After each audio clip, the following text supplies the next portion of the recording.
Emergency के दौरान कई दिल दहला देने वाले हादसे हुए, जिनमें सबसे सनसनीखेज था केरल का राजन केस।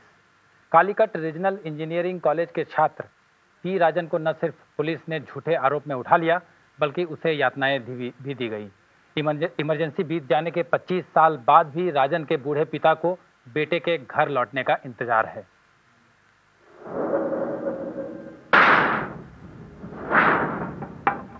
1 मार्च 1976 आधी रात के बाद जब कालीकट रीजनल इंजीनियरिंग कॉलेज के छात्र गहरी नींद में सो रहे थे, अंधेरे को चीरती एक पुलिस जीप हॉस्टल कैंपस में घुसी। पुलिस वालों के इरादे नेक नहीं थे। वे सीधा डी ब्लॉक के रूम नंबर 144 की ओर बढ़े।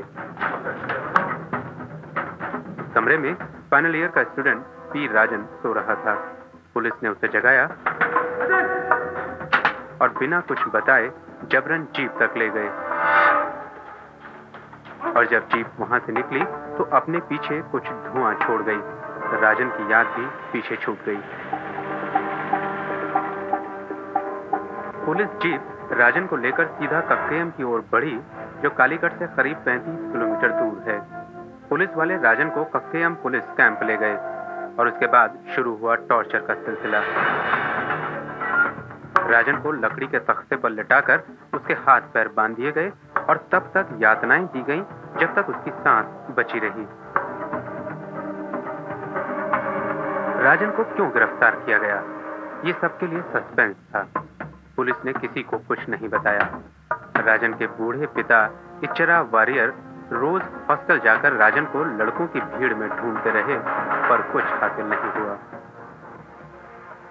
और अधिक खोज करने के बाद मुझे पता लग गया कि हरिसी से जो विद्यार्थियों को लिए गया है, वे सब तो कक्केयम पुलिस कैंप में ले गया है। तो मैं भी काकया गया और वहाँ जाकर कैंप में जाकर के राजन का पता लगाने की कोशिश की, पर कोई फायदा नहीं हुआ। राज्य के तत्कालीन होम मिनिस्टर थे के करुणाकरण, जिन्होंने पुलिस पर नक्सली आंदोलन को कुचलने का दबाव डाल रखा था। 27 फरवरी को कोझिकोड के कयाना पुलिस स्टेशन पर कुछ नक्सलियों ने हमला कर हथियार लूट लिए थे। पुलिस को सूचना मिली थी कि इसमें राजन नाम का कोई लड़का भी है। फिर क्या था, पुलिस ने राजन नाम के कई लड़कों को पकड़ा। उन्हीं में एक था पी राजन।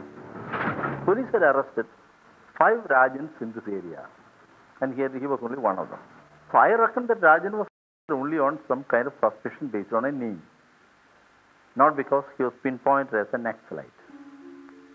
राजन की गिरफ्तारी के साथ ही शुरू हुआ उसके परिवार पर मानसिक यातनाओं का दौर। पिता ने अपने बेटे की खोज में हर संबंधित व्यक्ति का दरवाजा खटखटाया।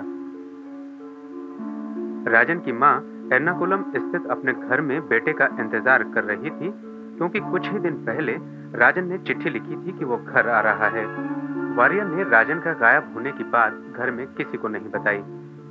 मैं एर्नाकुलम में मेरे घर पर नहीं गया, क्योंकि वहां जाने से मुझे डर था कि मुझे इस प्रश्न का सामना करना पड़ेगा कि राजन कहाँ है, क्योंकि छुट्टी के दिन उसे आना है। वो तो साधारण तौर पर मेरे साथ आता है, पर राजन के बिना जब अगर मैं घर पर गया तो मैं तो बड़ी विकट परिस्थिति में पड़ जाएगा। वारियर ने के करुणाकरण से भी मुलाकात की। करुणाकरण ने अरेस्ट के बारे में जानकारी होने से मना कर दिया, लेकिन इसका एक फायदा ये हुआ कि राजन के साथ गिरफ्तार पॉल एंटनी को करुणाकरण के कहने पर छोड़ दिया गया।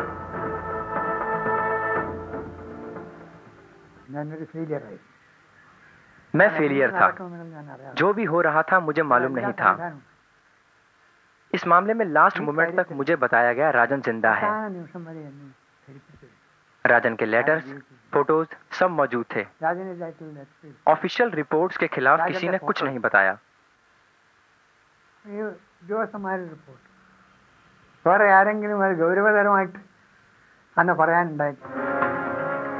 करुणाकरण के बयान पर भी विवाद है। करुणाकरण के मुताबिक राजन की गिरफ्तारी को लेकर पुलिस ने उन्हें गुमराह किया।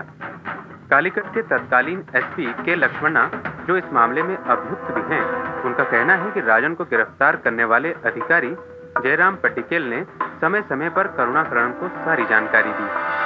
After the emergency, he became chief minister of the state thrice, 2 full terms and 1 part term.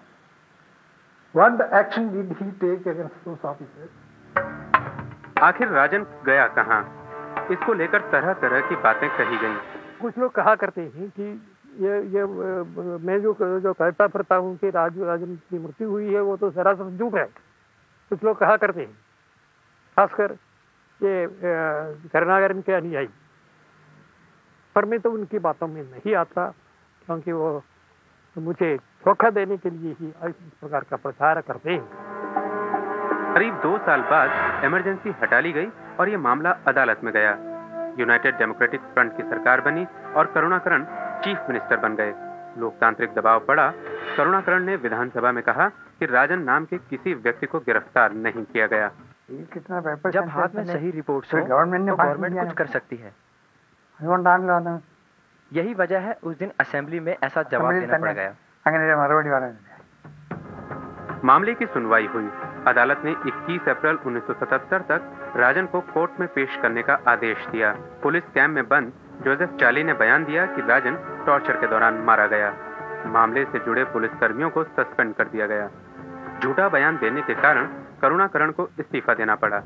Emergency में ज्यादतियों के कारण देश में इस्तीफा देने वाले करुणाकरण पहले मुख्यमंत्री थे। मामले से जुड़े कई पुलिस वाले बाद में बरी हो गए। Regeneration started only after Karunakaran took over, because there is a chain of command in in the army. So the political boss has to deal with the department only through the head of the police. अदालत में मामला भले ही खत्म हो गया हो, राजन के परिवार पर यातनाओं का सिलसिला मानो अभी शुरू हुआ। माँ बेटे के इंतजार में बीमार हो गई और कुछ सालों बाद दम तोड़ दिया। मरते समय तक उसे पता नहीं चला कि राजन मर चुका है। सरकार ने 7 लाख रुपए कंपनसेशन दिए। वॉरियर ने इस पैसे से राजन के नाम पर अस्पताल में एक वार्ड बनवा दिया। राजन की छोटी बहन अब बड़ी हो चुकी है और उसकी शादी भी हो गई है। उसने अपने प्यारे भाई की याद में अपने बेटे का नाम रख लिया है राजन। उधर बूढ़ा पिता हर रोज अपने बेटे के लिए खाना बनाता है और एकटक उसका इंतजार करता है। जहां तक वॉरियर की नजर जाती है वहां सिर्फ राजन और उसकी याद है। रॉय मैथ्यू के साथ मनोज मेनन, जी न्यूज, कालीकट, केरल।